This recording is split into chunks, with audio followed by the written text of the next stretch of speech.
Hello everybody, welcome to my channel study with Sunny. आज हम लोग अपने नेक्स्ट टॉपिक के बारे में बात करने वाले हैं, जो कि है 1848 the revolution of the liberals. ठीक ना, 1848 का जो समय था जिसमें लिबरल्स के द्वारा जो रेवोल्यूशन किया गया, ठीक ना, जो क्रांति किया गया, जो विरोध किया गया, इसके बारे में जानने वाले हैं। ठीक ना, आपको याद होगा 1848 में एक और रेवोल्यूशन हुआ था। ठीक ना, 1848 में एक और रेवोल्यूशन हुआ था फ्रांस में। ठीक ना, जिसमें हम लोगों ने क्या देखा था कि हंगर के कारण, ठीक ना, भूखमरी के कारण, वहाँ पे जो कठिनाई थी, अनएम्प्लॉयमेंट के कारण भी एक रेवोल्यूशन हुआ था। ठीक ना, तो उसमें जो भी रेवोल्यूशन में पार्टिसिपेट करने वाले लोग थे वो कौन से थे?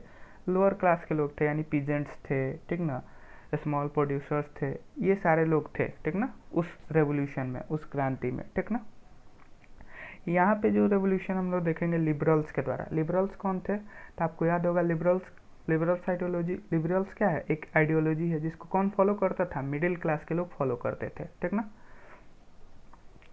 तो ये क्या कर रहा था? ये उनके समक्ष, उनके समांतर चलने वाला एक रेवोल्यूशन था। किनके समांतर? यानी जो एक तो पुअर तो रिवॉल्ट कर ही रहे थे, ठीक ना, एरिस्टोक्रेसी के खिलाफ, अनएम्प्लॉयमेंट के खिलाफ। ठीक ना, ये लोग तो एक क्या कर रहे थे?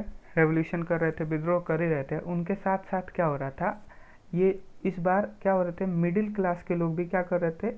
एजुकेटेड मिडिल क्लास थी, वो भी एक तरह का रेवोल्यूशन कर रहे थे, वो भी एक तरह का विद्रोह कर रहे थे। ठीक ना, किसके खिलाफ? एरिस्टोक्रेसी के खिलाफ। ठीक ना, एरिस्टोक्रेसी के खिलाफ, मोनार्ची के खिलाफ, उन वो भी एक तरह का विद्रोह कर रहे थे। ठीक ना, इसमें क्या हुआ कि यूरोप में 1848 में, ठीक ना, इस तरह का सिचुएशन बना हुआ था कि सारे जगह पर जो था ना, अनरेस्ट जैसा माहौल था। अनरेस्ट मतलब समझे ना, सारे जगह पर अफरा तफरी मची हुई थी। ठीक ना, टेंशन का माहौल था। ठीक ना, हर जगह पर युद्ध हो रहे थे।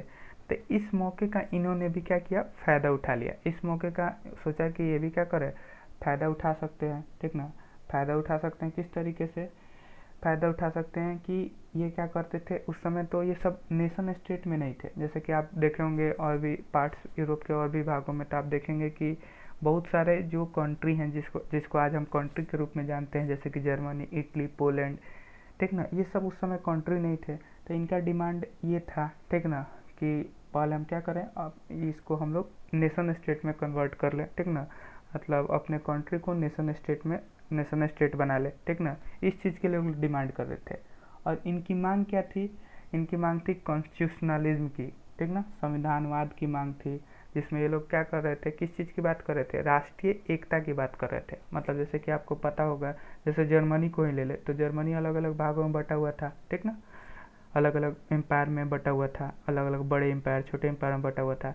तो ये यूनिफिकेशन की बात करते थे, मतलब एकता की बात करते थे, एक करने की बात करते थे। ठीक ना, किसका, कौन बात करते थे? ये लिबरल मिडिल क्लास जो विरोध कर रहे थे। ठीक ना, यहाँ तक चीज़ें आपको क्लियर हो गई होंगी कि इनकी मांग क्या थी। लिबरल जो भी नेशनल्स थे, मिडिल क्लास थे, इनकी मांग क्या थी। ठीक ना, ये चीज़ें आपको क्लियर हो जानी चाहिए। ठीक ना, तो इन्होंने जो अशांति मैंने बताया कि फैली हुई थी उस समय, ठीक ना, इसका एडवांटेज मतलब इसका फ़ायदा उठाना चाहा। और इन्होंने क्या किया? डिमांड तेज कर दी। किसकी डिमांड तेज कर दी? मतलब मांग बढ़ा दी कि नेशन स्टेट क्रिएट होनी चाहिए। और वो किस आधार पे होनी चाहिए? पार्लियामेंट्री प्रिंसिपल के आधार पर। मतलब संसदवाद तरीके से आपका जो नेशन स्टेट बनेगा वो संसदवाद तरीके से रूल करेगा। ठीक ना, संसदवाद तरीके से रूल करेगा यानी मतलब क्या होगा कि उसमें एक कॉन्स्टिट्यूशन होगी। उसमें क्या होगी? एक कॉन्स्टिट्यूशन होगी, यानी संविधान होगा। संविधान के अंतर्गत रूल किया जाएगा। ठीक ना, फ्रीडम होगा प्रेस का। ठीक ना, मतलब प्रेस का मतलब वहाँ पे जो भी मीडिया है उसको आज़ादी मिलेगी बात अपने रखने की। ठीक ना, ग्रुप बनाने की आज़ादी होगी। ठीक ना, इस आधार पे वो लोग क्या करना चाहते थे? मतलब पार्लियामेंट्री प्रिंसिपल पर अपने कंट्री को नेशन स्टेट बनाना चाहते थे, जो अलग अलग भागों में बटा हुआ था, अलग अलग एम्पायर में बटा हुआ था। ठीक ना, तो इसमें आपके बुक में पहला जो एक दिया है, ठीक ना, कि किस तरीके से लिबरल नेशनलिज्म ने मतलब ये अपने रेवोल्यूशन का किस तरीके से यूज किया यूनिफिकेशन में। उसमें आपको एग्जांपल के तौर पर जर्मनी का दिया हुआ है कि जर्मनी ने किस तरीके से जर्मनी में जो मिडिल क्लास थे उन्होंने किस तरीके से प्रयास किया जर्मन को यूनिफाइड करने का, ठीक ना, एक करने का, ठीक ना।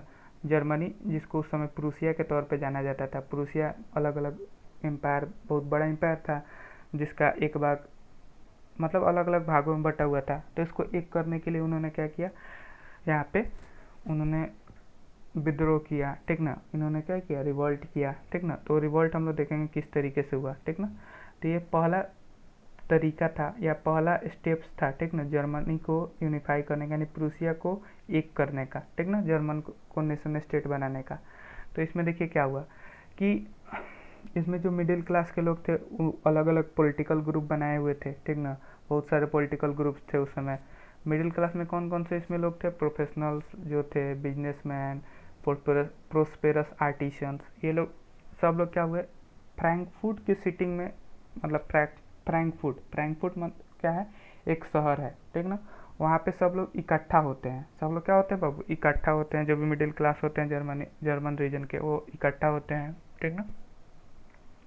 और वहाँ पे एक क्या होता है, चर्च रहता है, ठीक ना, चर्च रहता है जिसमें पार्लियामेंट को आमंत्रित किया गया होता है। पार्लियामेंट कैसा, क्योंकि ये लोग क्या किए होते हैं कि ये लोग सब लोग मिलके एक पार्लियामेंट बनाए होते हैं, ठीक ना, एक पॉलिटिकल ग्रुप बनाए होते हैं जिसका नाम रहता है ऑल जर्मन नेशनल असेंबली, ठीक ना। इस ग्रुप का क्या नाम रहता है, ऑल जर्मन नेशनल असेंबली, एक पॉलिटिकल ग्रुप रहता है, ठीक ना, जो ये लोग बनाए होते हैं।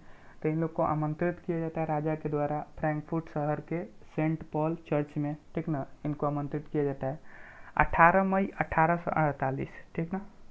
इसमें टोटल 831 इलेक्टेड रिप्रेजेंटेटिव रहते हैं, मतलब इनको चुने गए प्रतिनिधित्व रहते हैं, ठीक ना। ये लोग मार्च करते हैं, मार्च मतलब जाते हैं वहाँ पे, ठीक ना, उत्सव जुलूस मनाते हुए अपना जगह लेते हैं, ठीक ना, फ्रैंकफर्ट पार्लियामेंट में, ठीक ना। फ्रैंकफर्ट जो पार्लियामेंट रहता है उसमें अपना जगह लेते हैं, स्थान लेते हैं, ठीक ना। और वहाँ पे वो लोग क्या करते हैं, एक कॉन्स्टिट्यूशन ड्राफ्ट करते हैं, ठीक ना, एक संविधान को वो लोग वहाँ पे मतलब संविधान बनाते हैं या संविधान देते हैं, ठीक ना, जर्मन नेशन के लिए, पूरे जर्मन कंट्री के लिए, ठीक ना। जिसमें जो हेड होगा, ठीक ना, वो कौन होगा, मोनार्ची, मतलब हेड जो कौन करेगा, मतलब वहाँ पे जो हेड होंगे वो राजा ही होंगे, लेकिन राजा को किसके अनुसार काम करना पड़ेगा, पार्लियामेंट के अनुसार, यानी कॉन्स्टिट्यूशन के अनुसार काम करना पड़ेगा, ठीक ना। जब ये प्रतिनिधि जो होते हैं, यानी जो 831 इलेक्टेड रिप्रेजेंटेटिव होते हैं, जब वो कॉन्स्टिट्यूशन, ठीक ना, उस समय के जो राजा रहते हैं प्रूसिया के, ठीक ना, फ्रेडरिक विलियम फोर, याद रखिएगा इनका नाम। प्रूसिया के राजा उस समय कौन रहते हैं, 1848 में फ्रेडरिक विलियम फोर, ठीक ना। जब इनको वो कॉन्स्टिट्यूशन दिया जाता है, ठीक ना, और ऑफर किया जाता है, प्रस्ताव रखा जाता है कि आप इस टर्म्स एंड कंडीशन को फॉलो कीजिए, आप अपने पद पर ही बने रहिए, बस आपके पावर को हम लोग क्या करेंगे, कंट्रोल कर लेंगे, ठीक ना। पावर को वो लोग कंट्रोल नहीं करेंगे, यानी कॉन्स्टिट्यूशन के हिसाब से आपको अपने पावर का इस्तेमाल करना है, यूनिलेटरल तरीके से आपको पावर का इस्तेमाल नहीं करना है, ठीक ना। मतलब ये नहीं कि मन मौजी जो मन किया वो पावर का इस्तेमाल करने लगा। ये उस सारे कॉन्स्टिट्यूशन के में इनके पावर को क्या किया गया था, लिमिट कर दिया गया था। लेकिन राजा क्या करते हैं, इस बात से इनकार कर देते हैं। राजा क्या, जो प्रूसिया के राजा रहते हैं कौन, फ्रेडरिक विलियम फोर, ये इस बात से इनकार कर देते हैं, ठीक ना। ये प्रस्ताव को क्या करते हैं, रिजेक्ट कर देते हैं, कहते हैं ना ये कॉन्स्टिट्यूशन हम क्या करेंगे, इसको एक्सेप्ट नहीं करेंगे। और जितने भी दूसरे अगल बगल के जो इनके मोनार्च रहते हैं, यानी जो राजा रहते हैं, ठीक ना, अगल बगल किंगडम के, उनके साथ मिलकर ये लोग क्या करते हैं, जो असेंबली यानी जो पार्लियामेंट इलेक्ट हुई रहती है उसका विरोध करते हैं, ठीक ना। और ये लोग थोड़ा सा उस समय पावरफुल रहते हैं, तो ये जितने भी अदर एरिस्टोक्रेसी रहती है, ठीक ना, या मिलिट्री क्लास के जो लोग रहते हैं वो क्या करते हैं, जमकर इसका विरोध करते हैं। और इस कारण से क्या होता है, उस समय जो पार्लियामेंट बना हुआ होता है ऑल जर्मन नेशनल असेंबली, ये कमज़ोर पड़ जाता है। इतना विरोध होता है कि ये कमज़ोर पड़ जाता है, ठीक ना। राजा अलग अलग ग्रुप के साथ मिलकर इस पार्लियामेंट का विरोध करते हैं, और इस कारण से क्या होता है, पार्लियामेंट कमज़ोर पड़ जाता है, ठीक ना। पार्लियामेंट क्या होता है, कमज़ोर पड़ जाता है। और कमज़ोर पड़ने के पीछे भी रीज़न रहता है, क्योंकि इस पार्लियामेंट में ज़्यादातर मिडिल क्लास लोग रहते हैं, ठीक ना। पार्लियामेंट में ज़्यादातर जो अधिकांश लोग होते हैं वो कौन होते हैं, मिडिल क्लास लोग रहते हैं, ठीक ना। और जो हमेशा क्या करते हैं, इसमें आपको लोअर क्लास के लोग नहीं मिलेंगे, ठीक ना। लोअर क्लास इसमें पार्टिसिपेट नहीं किए रहते हैं। लोअर क्लास पार्टिसिपेट नहीं होने के कारण क्या होता है कि ये जो पार्लियामेंट है धीरे धीरे अपना सपोर्ट खोने लगती है, मतलब इनका धीरे धीरे जो सपोर्ट रहता है, जो संसद को सपोर्ट मिला रहता है, लोगों का जो सपोर्ट इस पार्लियामेंट को मिला रहता है, धीरे धीरे वो ख़त्म हो जाता है, ठीक ना। और बाद में सैनिक क्या करते हैं, इस जो भी असेंबली बनी होती है इसको बर्खास्त करते हैं, इसको बर्खास्त कर दिया जाता है, मतलब जो ऑल जर्मन नेशनल असेंबली बनी रहती है इसको बर्खास्त कर दिया जाता है। तो ये आपका पहला तरीका या पहला ट्राई किया गया होता है किसको यूनिफाई करने का, जर्मनी को यूनिफाई करने का। तो इस तरीके से आपके एग्जाम में क्वेश्चन आ जाएगा, तो एक्सप्लेन करने के लिए, ठीक ना, कि किस तरीके से फर्स्ट टाइम में, या explain the first unification of Germany, ठीक ना, या पहले मतलब किस तरीके से पहली बार जर्मनी को यूनिफाई करने का प्रयास किया गया। तो इस तरीके से आपको उसका जवाब, आपको ये सारी बातें लिखनी होंगी उसमें, ठीक ना। अब आपके बुक में एक पैराग्राफ में वुमेन की चर्चा की गई है कि इस समय वुमेन का पोजीशन क्या रहता है, ठीक ना, वुमेन कहाँ पे रहती है इस समय, ठीक ना, वुमेन क्या कर रही होती है, उनका क्या अस्तित्व रहता है, ठीक ना, इसके बारे में आपका ये पैराग्राफ डिस्कस किया गया है, ठीक ना। तो इसमें देखो, इस जो लिबरल मूवमेंट यानी जो मिडिल क्लास लोग जो मूवमेंट करते हैं ना, इसमें एक और थोड़ी सी क्या होती है इशू रहती है, क्या इशू रहती है कि इसमें ये लोग पॉलिटिकल राइट यानी राजनीतिक अधिकार महिलाओं को देने की बात करते हैं। तो ये भी एक विवादास्पद रहता है, ठीक ना, विवादास्पद रहता है पूरे आंदोलन के दौरान कि इन्होंने क्या किया, इन्होंने किस चीज़ की बात की होती है, राजनीतिक अधिकार देने की, किसको, महिलाओं को, ठीक ना। क्यों ऐसा ये लोग क्यों करते हैं लिबरल मूवमेंट, कैसा है कि लिबरल जब मूवमेंट करते हैं तो उसमें पॉलिटिकल राइट वुमेन के देने की बात क्यों कर रहे होते हैं, इसके पीछे भी कारण रहता है, क्योंकि जो ऑल जनरल असेंबली बना रहता है, ऑल जर्मन नेशनल असेंबली, उसमें महिलाएं बढ़ चढ़ के हिस्सा लेती हैं, ठीक ना, बढ़ चढ़ के हिस्सा लेती है, मतलब क्या कि ओवर द ईयर्स बहुत उसमें उन्होंने अहम भूमिका निभाई होती है, ठीक ना। किस तरीके से अहम भूमिका निभाई होती है, वो लोग अपना पॉलिटिकल ग्रुप बनाती हैं, न्यूज़पेपर, मतलब उसमें क्या करती हैं, फाउंड अपना न्यूज़पेपर बनाती हैं, न्यूज़पेपर अपना फाउंड करती हैं, खोजती हैं, ठीक ना, और पॉलिटिकल मीटिंग में बात करती हैं, ठीक ना। और जो भी मतलब आइडिया रहता है जर्मन नेशनल असेंबली का कि हमको कॉन्स्टिट्यूशनलिज्म या नेशनल यूनिफिकेशन करना है, वो आइडिया को ये लोग भी प्रमोट करते हैं। इस कारण से क्या होता है, इस कारण से इनके पॉलिटिकल राइट की बात कौन करता है, लिबरल मूवमेंट के दौरान इनके पॉलिटिकल राइट की बात होती है, इस कारण से ये थोड़ा सा उस समय विवादास्पद चीज़ें भी हो जाती हैं, ठीक ना। अब देखिए क्या होता है, हालांकि देखिए इतने सारे चीज़ों करने के बावजूद, इतना मतलब हेल्प करने के बावजूद ऑल जनरल नेशनल असेंबली का, ऑल जर्मन नेशनल असेंबली का, ठीक ना, लेकिन जब वोट देने की बात आती है, ठीक ना, इलेक्शन जब होता है, असेंबली का चुनाव होता है, तो जब वोट देने की बात आती है ना, तो उस समय भी क्या होता है, फ्रैंकफर्ट पार्लियामेंट में, ठीक ना, इनको वोट देने का अधिकार नहीं मिलता है, ठीक ना, रिप्रेजेंटेटिव्स चुनने का अधिकार नहीं मिलता है, या रिप्रेजेंटेटिव्स के तौर पे खड़े होने का अधिकार इनको नहीं मिलता है, ठीक ना। और जब फ्रैंकफर्ट पार्लियामेंट मिलती है, ठीक ना, चर्च में, सेंट पॉल में, ठीक ना, जिसमें आमंत्रित किया गया होता है, ठीक ना, पूरे पार्लियामेंट को, तो वहाँ पे भी वुमेन को दाखिला मिलता है केवल ऑब्जर्वर के तौर पर, ठीक ना, मतलब वहाँ पे पार्लियामेंट में वो हिस्सा नहीं होती है, केवल ऑब्जर्वर, मतलब केवल बाहर से वो देखती रहती हैं, एक विजिटर्स गैलरी होता है, उसी में वो खड़ी होकर वो सारी चीज़ें देखती होती है, मीटिंग सुनते रहती है, उनमें उनको कुछ बोलने का अधिकार नहीं मिलता है, ठीक ना। तो ये आपका पोजीशन रहता है वुमेन का, ठीक ना। तो आपसे पूछा जाता है explain the position of women in the unification of Germany, ठीक ना, in the first attempt of unification of Germany. तो आपको इसमें पूरे एक्सप्लेन करना होगा अच्छे तरीके से कि किस तरीके का इनका रोल रहता है, ठीक ना। अब देखिए, ये तो हो गया वुमेन का। अब देखिए जैसे क्या होता है कि इस बार तो क्या होता है कि कंजर्वेटिव फोर्स यानी जो मोनार्ची पावर होती है वो क्या होती है, एबल होती है, योग्य होती है कि वो क्या करती है, लिबरल मूवमेंट को दबा देती है। 1848 में जो मिडिल क्लास द्वारा उठाई गई होती है उस मूवमेंट को, उस आवाज़ को दबा दिया जाता है। लेकिन धीरे धीरे राजा